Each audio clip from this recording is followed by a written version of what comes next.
الشيطان الرجيم بسم الله الرحمن الرحيم السلام عليكم ورحمة الله وبركاته.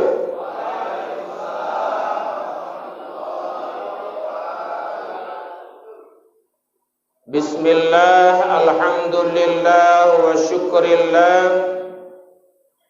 wassalatu wassalamu ala rasulillah. Tiada terhingga puji syukur kita kepada Allah subhanahu wa ta'ala. Alhamdulillahi rabbil alamin.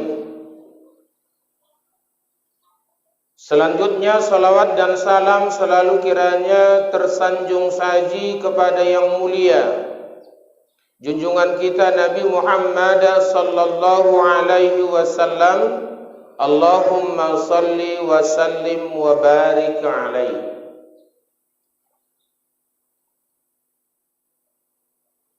Bapak dan Ibu yang saya hormati dan mudah-mudahan kita semua dimuliakan Allah subhanahu wa ta'ala. Yang sama kita hormati Ustadz Hendro yang menjadi ketua Forum Komunikasi Musholla Masjid se-Kecamatan Sunggal dan Kutalim Baru. Yang kita hormati para alim ulama, terkhusus kepada Badan Kemakmuran Masjid yang hari ini sebagai tuan rumah. Pak, sehat Pak? Sehat ya? Nampak dari kumisnya sehat. Bapak Ibu yang dirahmati Allah, kalau di masjid ini bukan hal yang baru pengajian seperti ini lagi. Karena dari jauh berjalan banyak dilihat, saya menyaksikan bahwa masjid inilah masjid yang tidak pernah berhenti pengajian walaupun ada COVID-19. Luar biasa, dan sampai hari ini saya tengok BKM tak ditangkap. Kan sudah kubilang keluar medannya. Kan sudah kubilang. Apa yang saya bilang?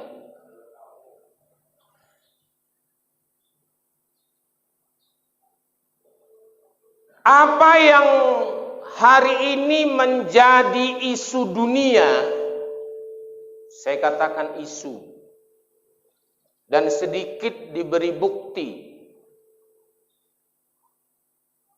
Sebenarnya itu propaganda.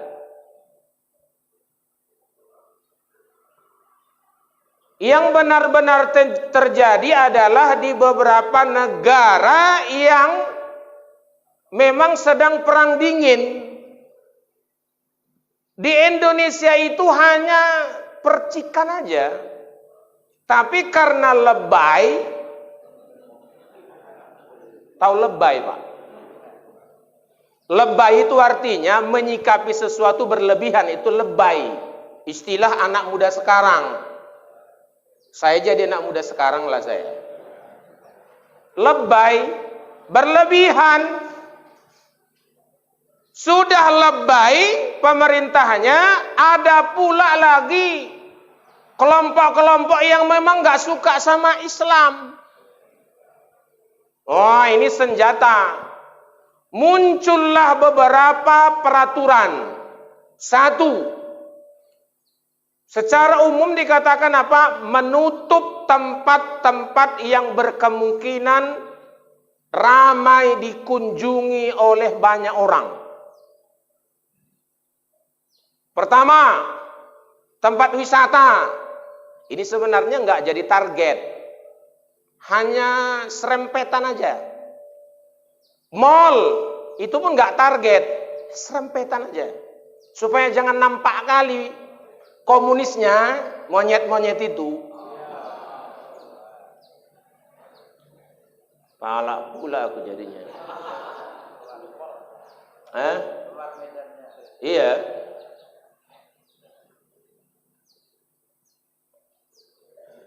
Tidak boleh ramai-ramai pesta. Ya agak positif karena undangan berkurang. Kalau tidak Pak Ustadz Hendro, Sabtu 7, Minggu 6, kali 4. Ceramah 10 kali pun tewas. Jamaah banyak. Kalau undangan pakai WA masih ada alasan. Mohon maaf Pak, datang pula dia langsung. Ustadz, kalau Ustadz tak datang, tak sedap kurasa. Awak bukan masalah tak sedap, kantong tak sanggup. Tapi selama Covid ini agak aman lah dia. Tahu dia ceramah berkurang. Ya Ustaz, kok sama nasib kita Ustaz? Sama nasib kita tidak? Sama ya? Insyaallah. Tapi di masjid ini tak berhenti. Walaupun kami sholat tarawih yang datang cuman 20 orang tetap semangat. Saya semangat aja. Kenapa? Karena inilah sebenarnya yang harus kita tumbuhkan, semangat jihad. Kita takut dengan itu. Target utama jangan rame-rame itu masjid, Bapak Saudaraku. Itu target utama. Tadi tempat wisata, mall, pajak, masjid target utama sampai sekarang belum boleh. Dan hebatnya mereka bisa mempengaruhi Arab Saudi sampai-sampai haji pun dibatalkan. Kan saya sudah bilang 3 bulan yang lalu kan? Kan saya sudah bilang macam dukun pula aku ya. Itu target mereka. Itulah target mereka Bapak Ibu yang dirahmati Allah Subhanahu wa taala. Di Indonesia belum habis, belum berakhir masalah itu karena apa? Mereka munculkanlah HIP. RUU HIP. Apa kepanjangannya? Rancangan Undang-Undang Haluan Ideologi Pancasila. Dipikirnya kita nggak sekolah. Tahu nggak dia arti bahasa haluan? Ideologi.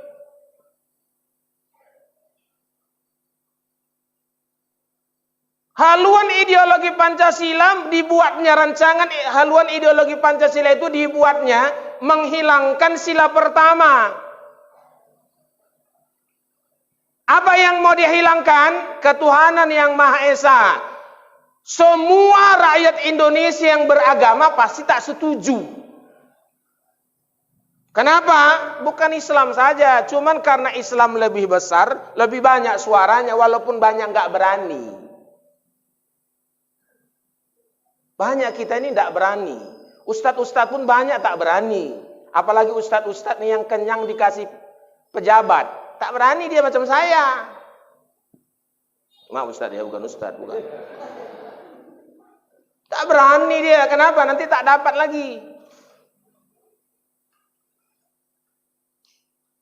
Bapak Ibu yang dirahmati Allah, lihat enggak efeknya. Yang terjadi itu benar atau tidak? Covid-19 itu tidak semuanya benar. Kenapa? Terbukti. Orang yang stroke meninggal positif Covid-19. Stroke coba. Meninggal, anak-anaknya, cucu-cucunya bilang, "Mak kami stroke." Datang dokter positif, tapi nggak tahu entah positif apa. Kalau saya bilang positif meninggal, sebenarnya itu bukan Covid-19, positif meninggal. Datanglah Maplan, manusia planet. Miris kita Pak, naik darah kita ketika kita melihat ada orang yang dizalimi seperti itu. Tapi kita diam semua.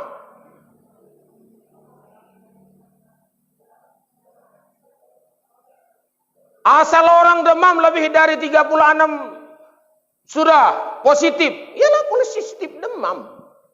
Siapa bilang? Bapak Ibu yang dirahmati Allah Subhanahu wa taala. Inilah siapa yang buat komunis.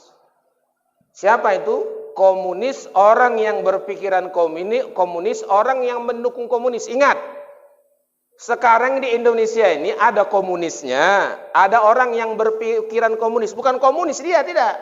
Pikirannya seperti komunis. Dan ada orang yang mendukung komunis. Kenapa? Karena ada yang dia dapat dari situ. Ada yang dia dapat. Maka apa yang terjadi? Muncullah rancangan undang-undang haluan ideologi Pancasila. Orang Kristen pun tak setuju. Karena kalau ini dihapus, maka itu sama dengan menghapus peraturan agama di seluruh Indonesia. Sadar atau tidak kita? Sebenarnya sudah banyak yang demo. Saya dapat informasi dari kawan-kawan di luar daerah. Sudah banyak yang demo, tapi tak masuk TV. Saya kasih tahu sama Bapak, sudah banyak yang demo di berbagai tempat, tapi tak masuk TV itu. Tidak masuk TV, semua dibuat berita COVID-19, karena itulah isu yang laku dijual hari ini.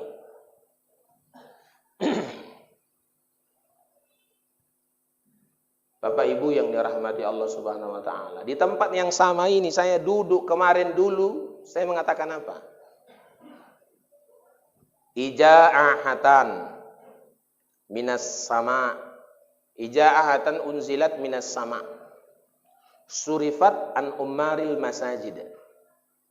Kan Allah sudah bilang, Nabi sudah bilang, jika lau'ahatan penyakit unjilat diturunkan minas sama dari langit, surifat dijauhkan an ummaril masajid dari orang-orang yang memakmurkan masjid. Di mana Bapak tengok secara langsung ada orang masuk masjid langsung kena COVID-19? Tak ada, Bapak Ibu. Tidak ada. Saya kasih contoh aja, jangankan di masjid, di Medan kemarin kan terjadi bahwa ada seorang bekerja di salah satu toko swalayan, saya bilang aja namanya, Brastagi. Katanya ada, kalau kami bilang dulu keraninya positif demam. Yang positif demam kerani, ketika mereka memeriksa orang gudang ikut kena. Harusnya kan kawan-kawan di sampingnya yang kena, bukan orang gudang. Ini namanya membuat isu, membuat satu penipuan publik, tapi goblok. Akhirnya orang bilang apa? Alah, mana betul. Karena logikanya nggak nyambung. Nggak nyambung logikanya. Sampai hari ini nggak ada yang terbukti. Saya dilarang kemarin salaman. Banyak yang tak berani nolak tangan saya. Tapi orang tuh begini, saya salam. Salam juga saya. Walaupun pergi dia cuci tangan. Saya bilang, kenapa Bapak cuci tangan? Najis rupanya saya. Ini Ustadz COVID-19. Kalau COVID-19 sudah mati aku duluan, aku bilang. Sudah mati saya duluan, saya bilang. Jadi Bapak saudaraku yang rahmati Allah, apa tugas kita hari ini? Saya berikan 3 hal sebagai kerangka pembicaraan kita hari ini. Pertama, termasuk yang tadi, seperti apa sebenarnya keadaan hari ini? Yang kedua, apa sikap kita? Yang ketiga, Bapak Ibu, saudaraku yang rahmati Allah, apa tugas kita? Sikap itu berhubungan dengan apa? Pola pikir. Apa saudaraku yang dirahmati Allah Subhanahu wa taala? Kita hari ini harus bersatu semua. Kita hari ini harus bersatu semua, orang Islam maupun yang bukan orang Islam. Karena kalau terjadi perubahan terhadap Pancasila, maka yang dirugikan bukan hanya orang Islam. Semua agama dirugikan. Semua agama dirugikan, tidak hanya orang Islam. Kenapa? Karena Pancasila, ketuhanan yang Maha Esa itu agama yang dibicarakan. Agama yang dibicarakan. Islam karena mayoritas. Kristen, ada Kristen Protestan, Kristen Katolik, ada Hindu, Buddha. Ya. Saya hanya percaya terhadap 4 agama ini aja. 4 bahwa ini agama ada. Konghucu saya tak percaya itu agama. Tak percaya saya itu agama. Atau keyakinan, aliran kepercayaan. Tidak. Ece-ece orang itu saja itu. Sama itu, matanya pun sipit juga. Nampaknya Ustadz ini anti orang Cina sini. Saya tidak anti. Banyak kawan saya orang Cina Islam. Yang pala saya perilakunya. Apa saudaraku, keadaan kita hari ini terlihat baik-baik saja. Tetapi kita dalam keadaan seperti api dalam sekam sebenarnya. Bapak saudaraku yang dirahmati Allah Subhanahu wa taala, sehubungan dengan berakhirnya Ramadan sampai kita di bulan Syawal, maka tugas kita umat Islam tidak hanya ustadz, tidak hanya orang yang berdiri di mimbar, tidak hanya yang digelar sebagai seorang penceramah, dai, guru, ustadz atau siapapun. Semua kita umat Islam punya tugas yang sama. Apa tugas kita yang sama? 1, memperkokoh ukhuwah Islamiyah. Dengan berdirinya forum komunikasi masjid dan musola di Kecamatan Sunggal dan Kota Limbaru ini salah satu cara bagaimana supaya umat Islam ini bisa disatukan. Maka saya berharap bapak-bapak, saudara-saudara sekalian, mari kita bergandengan tangan tanpa harus melihat apa sukunya, daerah mana dia, seperti apa warna kulitnya. Yang pasti dia umat Islam, mari bersatu. Untuk apa, Ustadz?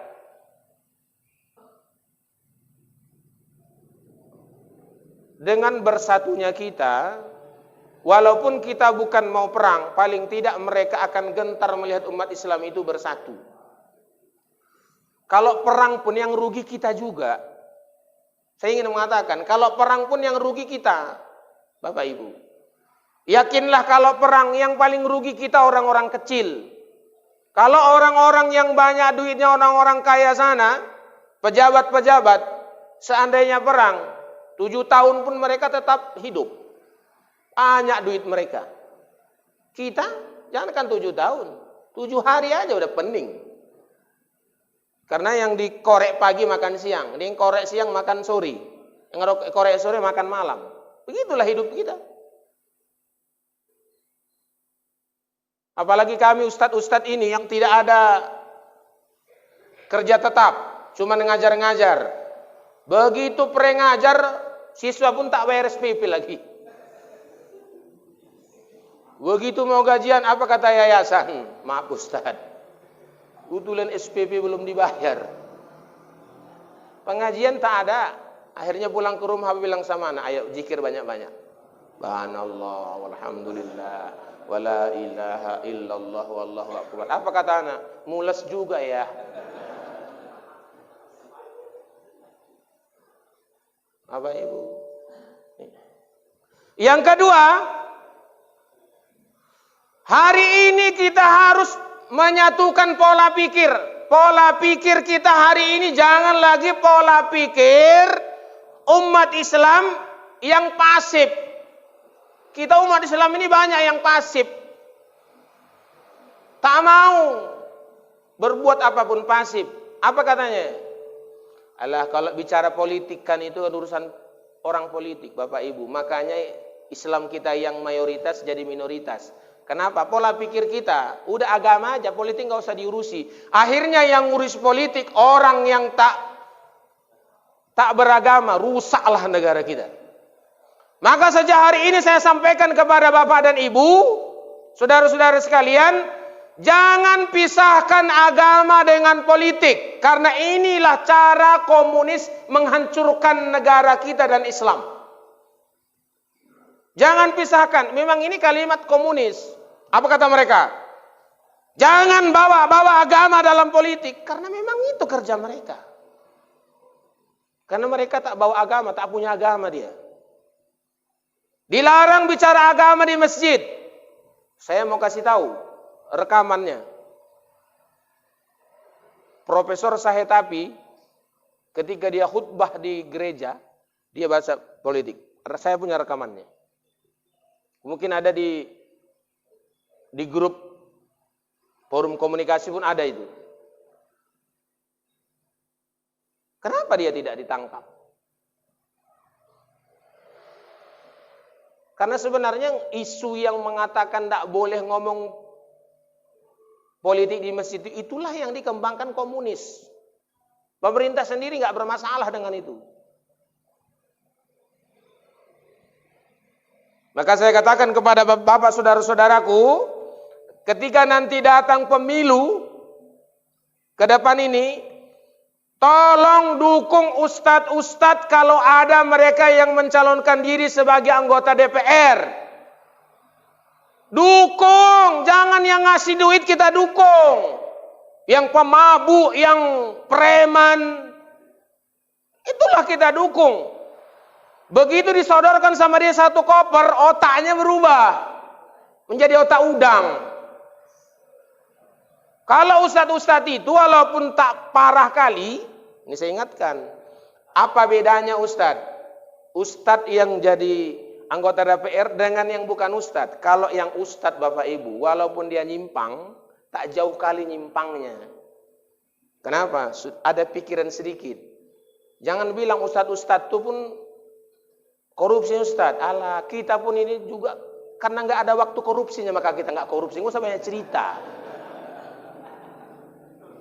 Saya mau kasih tahu ya. Kan Bang Napi bilang, Bang Napi itu bilang bukan asal dibilang itu. Apa kata Bang Napi? Kejahatan itu tidak semua direncanakan, tapi karena ada kesempatan.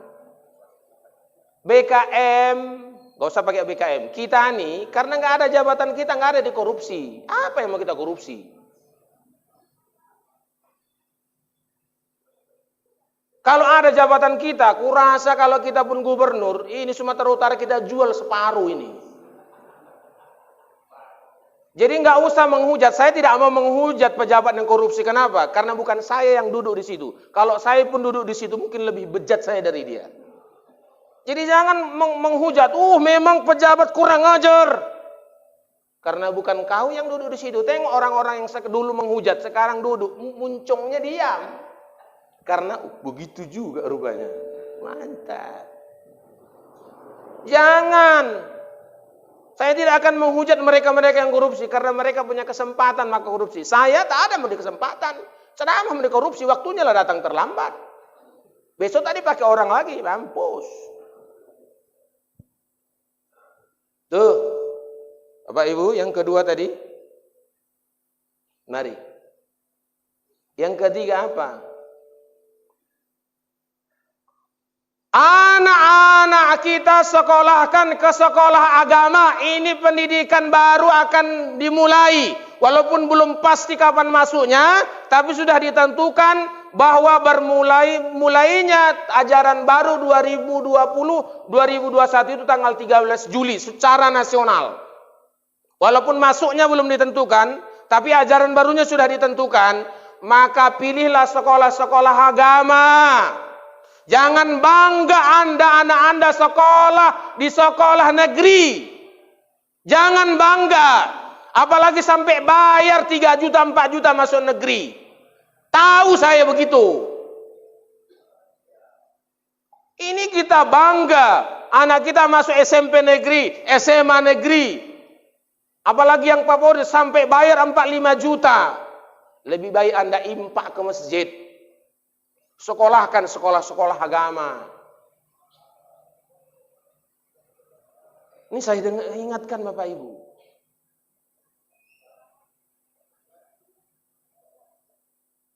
Hari ini kita masih aman. Belum selamat, masih aman. Tapi 10 tahun ke depan belum tentu anak-anak kita lah nanti yang hidup waktu itu. Sekarang harus kita siapkan mereka dengan pendidikan agama supaya mereka tidak terhanyut oleh arus yang deras ini. Tuh. Dan harapan saya jangan kita hanya ngaji begini, anak-anak bawa Bapak Ibu. Anak-anak dibawa. Ini harapan saya kepada kita. Anak-anak kita bawa. Ajak anak-anak kita.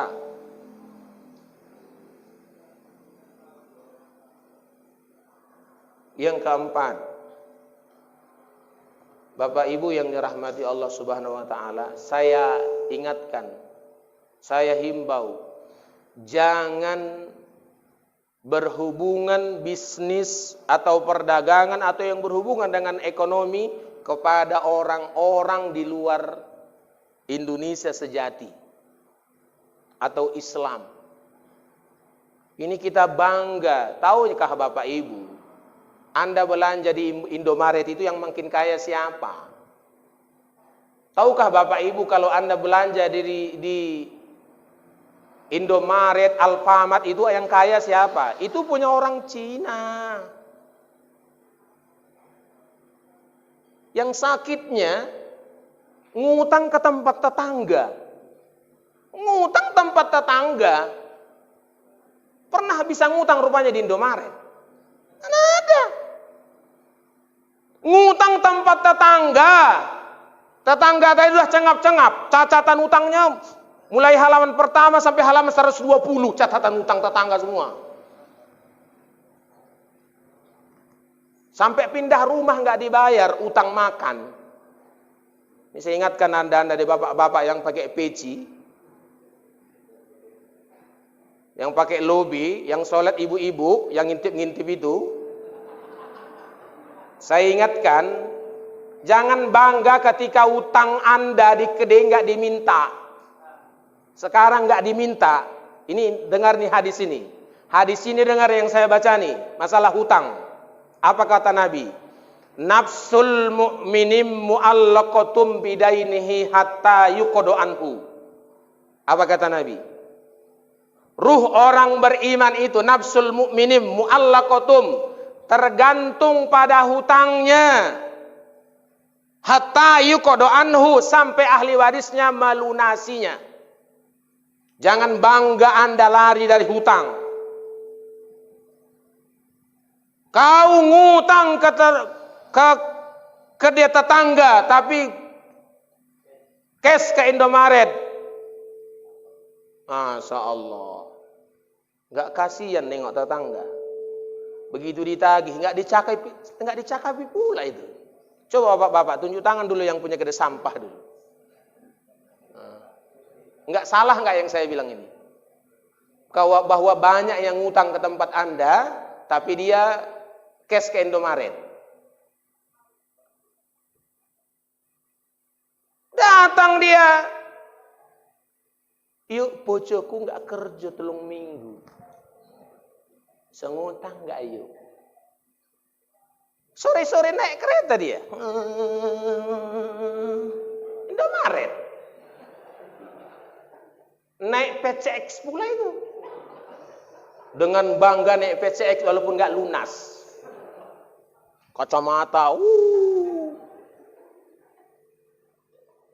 Bisa nggak Bapak Ibu rasakan, seandainya Anda yang punya kedai sampah itu cemana hatinya, remuk redam itu, cuman nggak bisa ngomong. Kalau dia punya ilmu santet, disantetnya langsung mati di tempat. Begitu. Maka hari ini kayakan tetanggamu Dengan cara apa kalau dia jualan? Beli dagangannya. Tahukah Anda dengan Anda beli dagangannya, dia bisa menyekolahkan anaknya? Tapi ketika Anda belanja di Indomaret, di Alfamart, di tempat-tempat yang dimiliki oleh pengusaha-pengusaha yang tidak berpikir tentang agama, tidak berpikir dengan orang tidak mampu, siapa yang Anda kayakan? Mereka. Tetangga diam. Gak dimintanya utang Anda, tapi Allah akan tuntut utang Anda. Nafsul mu'minim mu'allaqatum bidaini hatta yuqda anhu. Ruh orang beriman itu, kata Nabi, tergantung pada hutangnya sampai hutangnya dilunasi oleh ahli warisnya. Ingat dulu. Yang kelima, Bapak saudaraku, hari ini mari ramaikan masjid, ramaikan majelis taklim. Walaupun ada instruksi belum boleh wirid dibuka, pengajian dibuka, buka. KP sudah dibuka, diamnya muncung orang itu.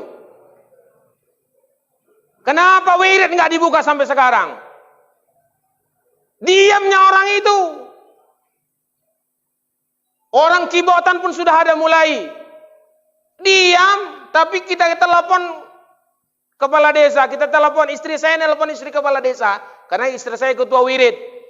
Buka deh, sudah boleh wirid. Belum, kata bapak, Bu. Naik pula darahku. Wirid enggak boleh, tapi orang kibotan sudah boleh.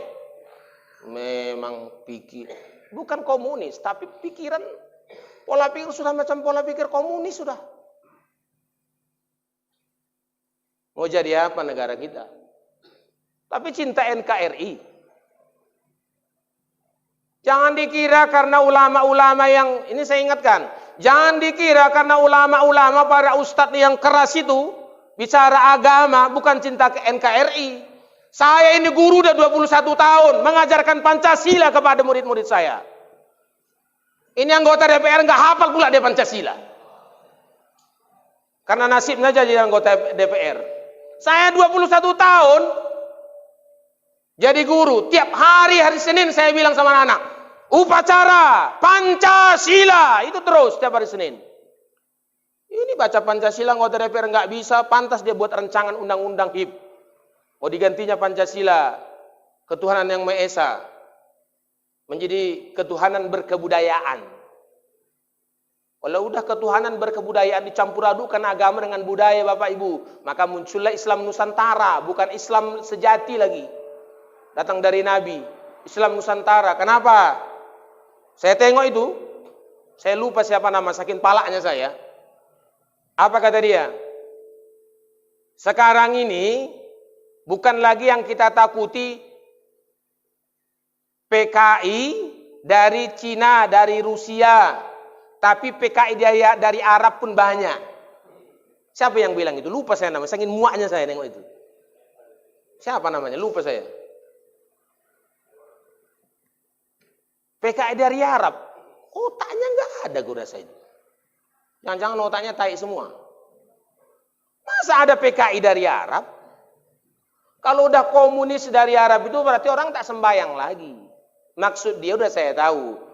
Orang yang mau merusak persatuan dan kesatuan ini, itu dianggapnya PKI. Bukan.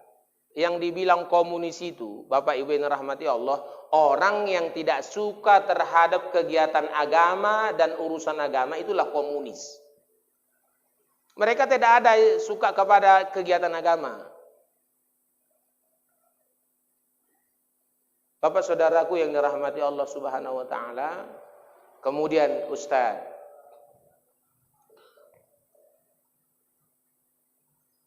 umat Islam hari ini yang sudah seperti ini, apakah perlu kita ini melakukan gerakan? Saya katakan jangan. Saya kemarin ditanya itu, Ustaz, udah saatnya jihad. Kenapa tidak ada perintah dari ulama? Karena ulama pun berpikir, kalau ribut pasti yang susah orang bawah ini. Yang susah kita-kita. Tapi ingat, suatu saat itu akan datang panggilan jihad. Suatu saat. Maka saya ingatkan kepada bapak, saudara-saudaraku sekalian yang rahmati Allah, jalan satu-satunya yang bisa menolong kita hanyalah Allah Subhanahu wa taala. Jangan bicara agama tapi Allah kita tinggalkan. Jangan bicara agama tapi Allah kita tinggalkan. Jangan. Oleh karena itu, saya sangat berharap apa kata Nabi, ibdak binafsi, mulai dari diri sendiri. Anak-anak kita ajak ke masjid. Dengan begitulah kita menanamkan agama hari ini kepada anak-anak kita. Kalaupun bapak-bapak tak bisa melepaskan diri lagi dari cinta sekolah negeri, karena anak-anaknya sudah kadung masuk negeri, kenapa orang sekarang, saya pernah tanya, ketika mendaftar seorang ibu, saya tahu dia daftar karena anaknya tak diterima di negeri. Sakit kali kami yang guru agama ini, Bapak Ibu. Sekolah kami ini sekolah buangan. Begitu sudah tutup penerimaan murid di sekolah negeri, datanglah orang itu berduyun ke sekolah swasta Islam. Kenapa, Bu? Kok sekarang dan nggak dari kemarin nggak diterima anak saya di negeri? Itu kan kata-kata yang menghina saya sebenarnya. Betul nggak, Ustaz? Itu menghina sekolah agama. Nggak terima Ustaz anak saya di negeri. Berarti kan anak sekolah kita, sekolah agama itu apa? Daripada tak sekolah. Disekolahkannya lah sekolah anaknya ke sekolah kita. Al-Wasliyah. Pokoknya sekolah-sekolah SDIT atau apa. Sekolah MIS. Datang. Oh gitu ya? Iya Pak Ustadz. Oh iyalah. Kenapa rupanya masuk ke negeri? Jawabannya 3. 1, Ustadz. Kalau anak kita masuk negeri, kita bangga, Ustaz. Dalam hatiku, ku cabutlah nyawa kau nanti. Yang kedua, apa katanya? Mudah nanti, Ustaz, kalau melamar PNS. Kan kalau udah negeri semua, Ustaz, mudah, Ustaz, melamar PNS. Berarti kalau nggak PNS, mati. Apa yang ketiga? Nanti, Ustaz, kalau negeri itu lebih terjamin hidup masa depannya. Oh, yang menjamin hidup masa depan sekolah negeri ya, Bu ya? Iyalah Ustaz. Dihinanya lagi awak. Dengar nih ya. Sekin palanya aku berdiri aku. Dengar. Kalau Anda menyekolahkan anak Anda di sekolah agama, yakinlah nanti anak-anak Anda akan diajarkan bagaimana menyolatkan jenazah.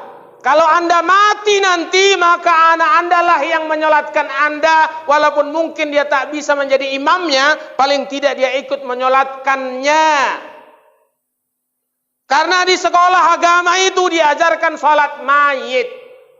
Jangankan sholat mayit, mandikan, motong kapan pun diajarkan. Juga diajarkan bagaimana mengurus jenazah masuk ke liang lahat. Begitulah sekolah agama. Kalau Anda tak bisa masukkan anak Anda ke pesantren, paling tidak sekolah agama jangan ditinggalkan. Rencana. Mereka mengusulkan. Apa mereka usulkan kepada Nadiem Makarim? Pelajaran agama dilebur. Arti dilebur itu dicampur. Ini cara mereka menghilangkan agama itu, pelajaran agama. Dilebur dengan pelajaran PKN, pendidikan kewarganegaraan.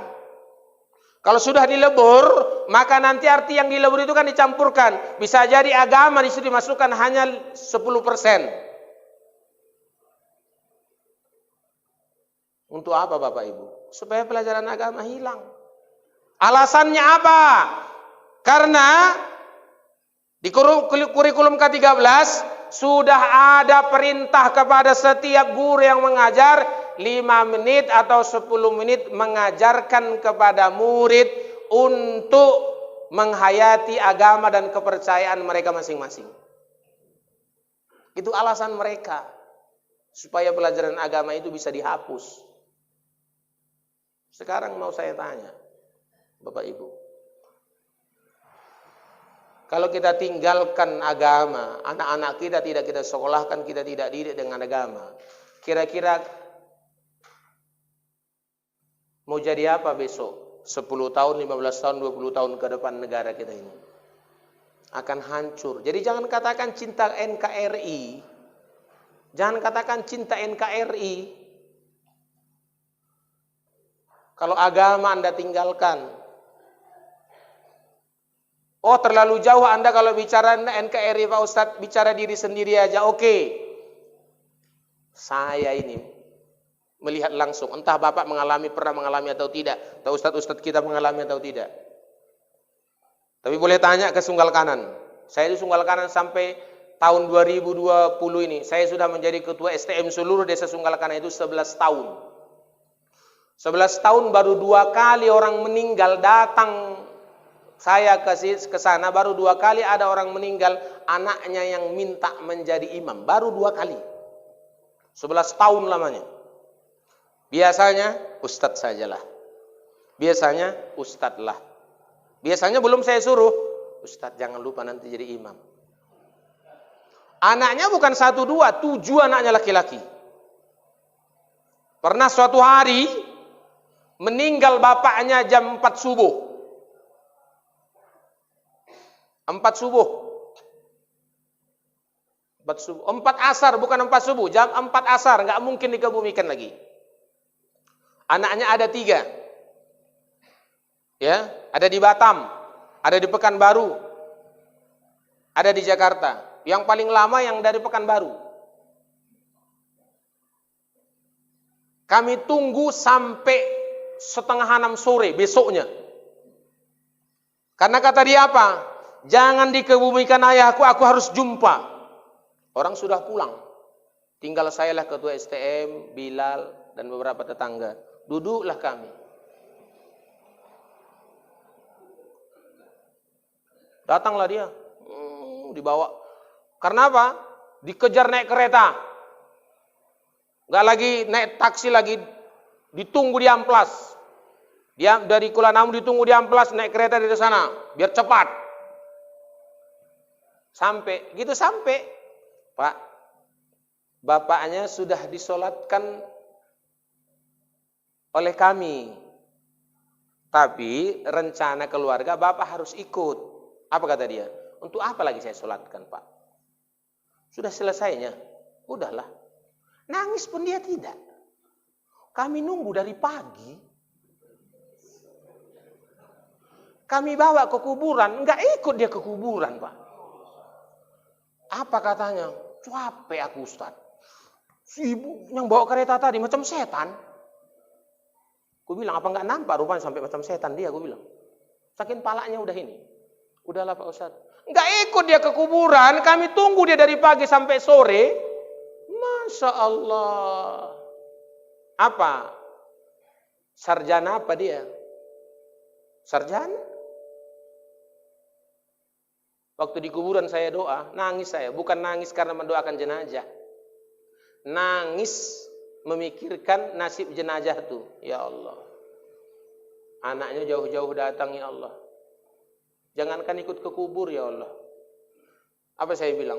Bukan doa jenazah lagi, ya Allah. Jauhkanlah anak-anak kami dari yang sedemikian itu, ya Allah.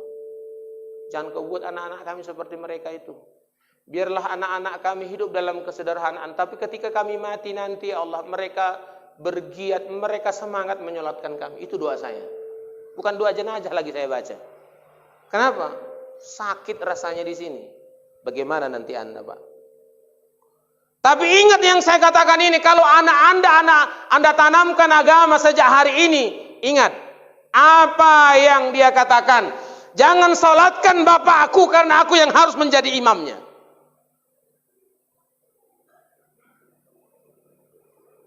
Ini kita malu. Gitu ada anak-anak pakai jubah, pakai serban. Kau sekolah mana? Nanya aja pun sepele. Kau sekolah mana? Pesantren mana kau? Sana. Oh iya. Mau jadi apa kau rupanya nanti? Mau jadi ustaz. Sekolah agama itu nggak mesti jadi ustaz. Sekolah pesantren itu nggak mesti jadi ustaz, Bapak Ibu. Kalau semua orang masuk pesantren jadi ustaz, mau jadi apalah itu? Ustaz apa jadi nanti? Nggak bisa. Ustaz itu sudah ada SK-nya dari Allah. Ingat ya. Tahu Bapak? profesi dan pekerjaan yang SK-nya langsung dari Allah itu ustadz, Bapak Ibu. SK-nya itu langsung dari Allah. Walaupun ada orang pura-pura jadi pakai jubah, pakai serban, kalau belum ada SK dari Allah nggak bisa.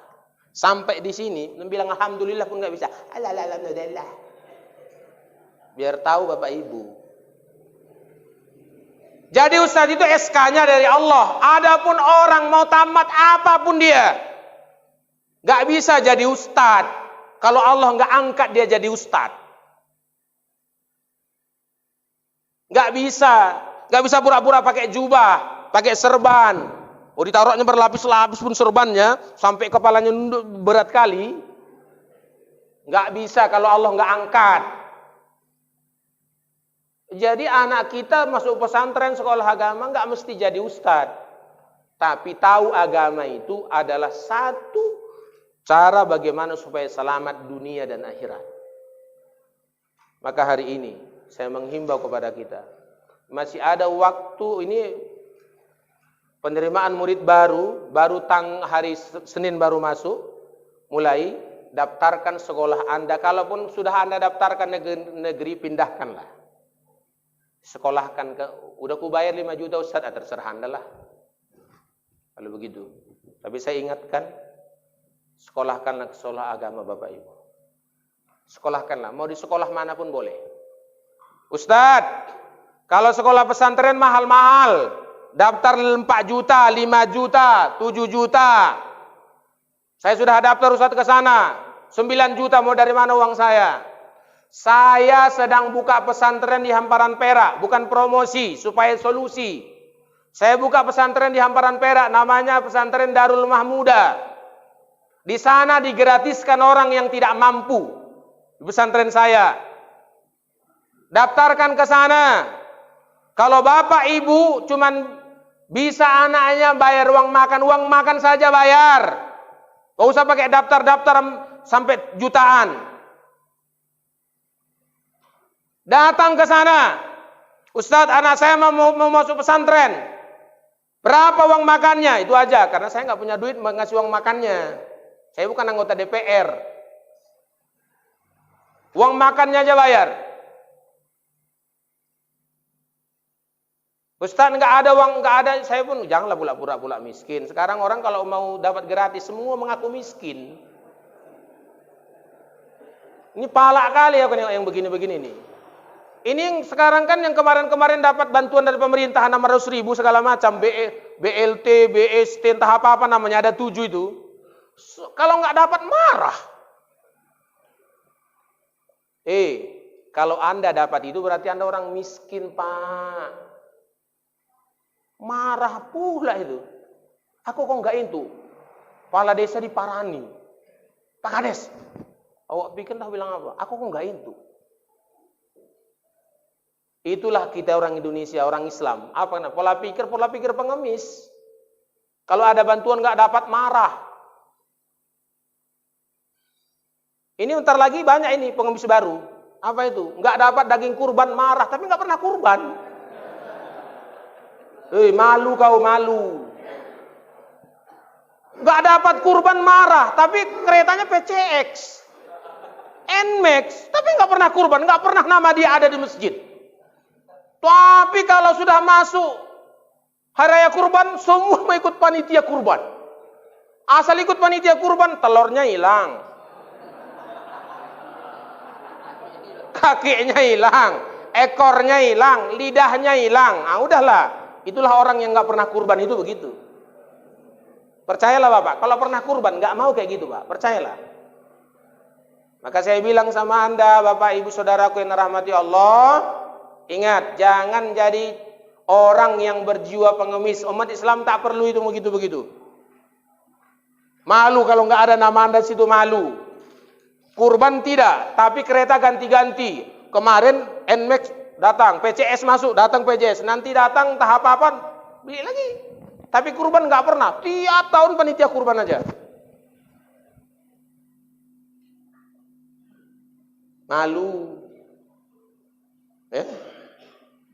Terakhir, Bapak Saudaraku, apapun ceritanya, satu yang harus kita pahami. Boleh Anda ngomong apapun, silahkan Anda ngomong apapun. Silahkan Anda berpikir apapun hari ini, sekarang, silahkan. Tapi saya mengingatkan, walikulli ummatin ajal, fa idza jaa ajaluhum la yastakhiruna sa'ah wa la yastaqdimun. Setiap umat itu punya ajal. Jika datang ajal kepada mereka, tidak bisa ditunda walau sesaat pun. Juga tidak bisa dimajukan. Kita semua akan mati, akan meninggal. Berbuatlah sesuka hati. Tapi ketika kita meninggal nanti, Allah akan berikan kepada kita pertanggungjawaban. Karena kata Allah, فَمَنْ يَعْمَلْ مِثْقَالَ ذَرَّةٍ خَيْرًا يَرَهُ وَمَنْ يَعْمَلْ مِثْقَالَ ذَرَّةٍ شَرًّا يَرَهُ. Kita semua akan mempertanggungjawabkan perbuatan kita. Saya, Ustadz Hendra, Ustadz Samsir, kita semua akan mempertanggungjawabkan. Silahkanlah buat. Kita semua akan mengalami apa yang disebut hisab. Maka oleh karena itu saya ingatkan pada hari ini, Bapak Saudaraku, jamaah yang hadir hari ini, ubah pola pikir kita hari ini menjadi Islam yang betul-betul mencintai agama dengan benar. Masuklah ke dalam Islam itu secara kapah, jangan kalau-kalau. Kalau menguntungkan, saya ingatkan, persatuan dan kesatuan dijaga, masjid ramaikan, kegiatan agama ikuti, laksanakan aja. Jangan takut, jangan takut. Kita harus berani. Saya anjurkan mulai besok, wirid anjurkan semua dibuka. Jangan takut. Kenapa pajak bisa dibuka, apa bisa dibuka, wirid kenapa tidak bisa dibuka? Ya, tapi tentu walaupun saya katakan begitu, bagi kita yang memang hari ini ingin jalan-jalan, kurangi jalan-jalan itu dulu. Tempat wisata jangan dulu. Kalau yang wirid itu kan kita sekampung itu aja. Ya. Kalau yang pergi ke Brastagi kemana-mana itu kan sudah orang-orang mana itu. Kegiatan agama jangan tinggalkan, ikuti terus. Kemudian daripada itu, Bapak Saudaraku yang rahmati Allah Subhanahu wa taala, waspadalah dengan ideologi komunis. Ini puncaknya, waspadalah. Cara mereka ada tiga. Yang paling besar adalah menguasai pemerintahan. Ini cara mereka. Yang kedua cara mereka adalah, Bapak Saudaraku yang rahmati Allah, mereka akan ubah pola pikir umat Islam. Dengan cara mereka. Saya lihat yang paling besar cara mereka adalah melalui perdagangan, ekonomi. Ini cara mereka. Yang kedua pendidikan. Tiga hal ini yang mereka kuasai hari ini. Pemerintah mereka coba kuasai. Kemudian ekonomi, ketiga pendidikan. Waspada. Karena kalau tidak, saya ingatkan, saya bukan dukun, bukan paranormal, tapi saya sudah bilang 4 bulan yang lalu di masjid ini juga. Apa saya bilang kemarin itu? Kalau nanti Ramadan banyak masjid yang ditutup, tidak sholat tarawih, maka Idul Fitri pun banyak tidak melaksanakan, dan haji pun mungkin tidak dilaksanakan. Sudah terbukti yang saya bilang itu. Ingat, kalau tiga hal ini tidak kita waspadai, mereka menguasai pemerintahan, mereka menguasai ekonomi, mereka mempengaruhi pendidikan, maka ingat, 5 atau 10 tahun ke depan mereka akan berkuasa di negara ini. Kalau sudah PKI, komunis yang berkuasa, maka jangan harap kita pengajian seperti ini. Azan pun akan ditutup. Azan pun akan ditiadakan. Oleh karena itu, pegang teguh kalimat la ilaha illallah, bahwa tidak akan mati kecuali dalam kalimat la ilaha illallah Muhammadur Rasulullah. Takbir! Takbir! Takbir! Kurang lebihnya mohon maaf. Assalamualaikum warahmatullahi wabarakatuh.